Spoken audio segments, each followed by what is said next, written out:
Muraho mbanje kubasuhuza bifuriza amahoro y'Imana, imigisha ituruka ku Mana ibagereho. Jamais Muhirwa. Uyu munsi tukaba tugiye kuganira ku kuza k'umukiza wacu Yeshua Hamashia Kristo. Ese dushobora kumenya igihe Kristo azagarukira? Ntabwo njaha kubaha umunsi n'isaha igihe Kristo azagarukira, kuko ibyo nta muntu bizi, na Kristo ubwe ntabwo abizi. Ariko uko ibihe bigenda bijya imbere, ibimenyetso Kristo yatubwiye mu byanditswe ubwe, atubwira ngo nimubona ibi n'ibi n'ibi, nimubona ibi n'ibi n'ibi, muzamenye ko ndi hafi kuza. Kandi kumutegereza igihe kikarambirana, abantu bagacika intege, ntabwo ari byo, kuko uko Imana iba ari ibihe nubwo tuba ari ibihe ntabwo bihura. Niyo mpamvu rero tugomba kwihangana. Ariko turebeye ku byabaye, tukareba kuri kubu, dushobora gutekereza tukavuga tuti azaza muri ibi bihe biri hano hafi, dukurikije ibimenyetso yaduhaye. Reka turebe. Imyaka 2000 mbere y'ivuka rya Kristo hari Adamu, 2000 mbere y'ivuka rya Kristo haza Abraham. Kristo araza, aravuka. Amaze kuvuka, yaje yoherejwe nyuma yuko hari ubwami bw'Abaroma bwari bukomeye. Aza nyuma y'imyaka 30 yuko ubu bwami bwivuga ibigwi yuko ari ubwami buyoboye isi. Nyuma y'imyaka 30, kuko muri 31 mbere y'ivuka rya Kristo nibwo ubwami bw'Abaroma bwiyemeje buvuga ko buyoboye isi yose. Imyaka 30 nyuma yaho, Kristo nibwo yavutse. Avuka nk'umwana w'intama, ubwo azagaruka nk'intare ya Yuda.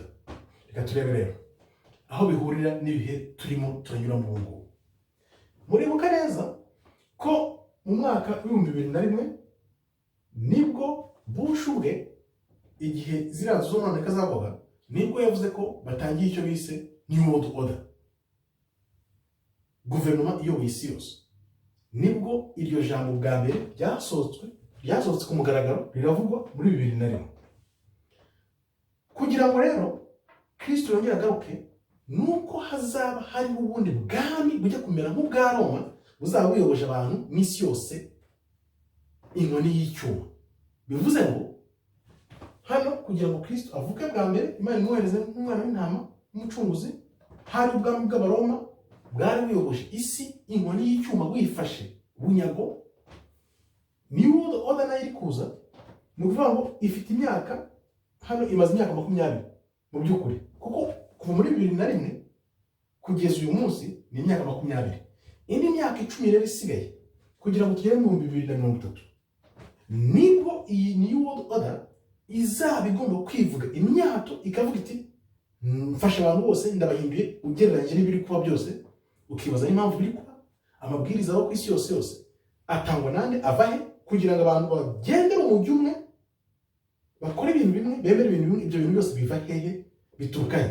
Niyo mugambi rero w'iyi guverinoma, ku buryo mu mwaka wa 2030 aribwo umugambi uzaba ushojwe neza, kugira ngo isi yose bifashwe ubunyago. Ni ukuvuga rero ngo kuko Imana nayo izayibona ko ubwami bwayo Satani ashaka kubangamira muri uwo mwaka, muri iyo myaka, kongeraho cyangwa kuvanaho gatatu muri 2027 cyangwa 2030, 2033.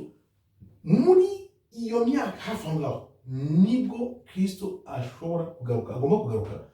Ntabwo mbabwira ngo ndababwira ngo umunsi n'isaha, ariko dukurikije ibimenyetso byose n'ibiba byose, azagaruka hafi y'imyaka ya 2030, 2027, 2033. Ni ukuvuga ngo 2030 ukuyeho imyaka 3 cyangwa se ukongera imyaka 3. Impamvu rero dukuraho 3 cyangwa tukongera 3 ni ukubera iki? Nuko imyaka 7 ya nyuma izatangira 2023 cyangwa se 2024 cyangwa se 2025.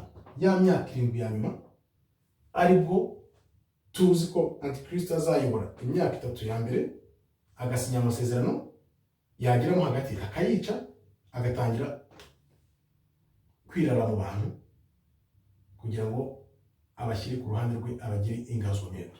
Niyo mpamvu rero byongeye kandi dufite n'ikindi kimenyetso kuva hano ku itangiriro kuri Adamu kugeza Kristo agarutse, hagomba kuba hariho imyaka 6,000. Iyo myaka 6,000 ifite amayubile 120. Ayo mayubile 120 urebe aho bihurira agomba kuzuzura mu mwaka wa 2030. Nuva mu mwaka wa 2030 yubile 120 zizazuzuye, kandi New World Order nibwo nanone nayo izayivuze ko yanesheje, yatsinze Imana, ko ariyo iyoboye isi. Ni ukuvuga rero ibi bintu bibiri aho bihurira, yubile 120 zuzuye kandi none 2030 New World Order ikavuga ngo ndayoboye, ndatsinze, nesheje Imana. Aho bihurira hose muri iyo myaka hafi aho ngaho, wongeye imyaka cyangwa kuri myaka 3 nibwo Kristo azagaruka. Ibi rero bigaragazwa neza n'ibyo tubona uyu munsi, kuko intego n'umugambi w'ibiri kuba muri ino si ni ukugira ngo Satani yigarurire isi yose, agira ubwami bwayo buganje mu isi. Nicyo byabaye rero mu Baroma, iyo myaka 30 yo hano n'imyaka 30, urabona ko bihura byose. Intego bari bafite ni ukugira isi ubwami bwa Satani, Imana ntigire abantu bayo bayikurikira mu isi, Satani aba ariyobora mu isi. Umugambi rero wa New World Order wavuye muri 2001 kugera muri 2030 ni umugambi umwe n'uw'Abaroma bari bafite.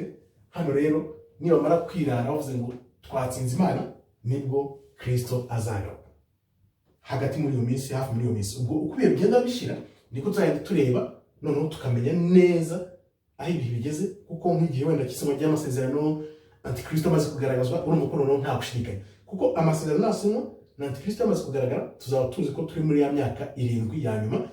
Ubwo neza tuzaba tuzi neza ko Kristo ashobora kuza igihe icyo aricyo cyose, bitewe n'ibyo tuzagenda tubona bigenda byigaragaza muri ino si.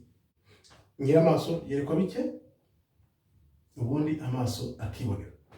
Murakoze, Imana ikomeze ibarinde. Amen, amen, amen.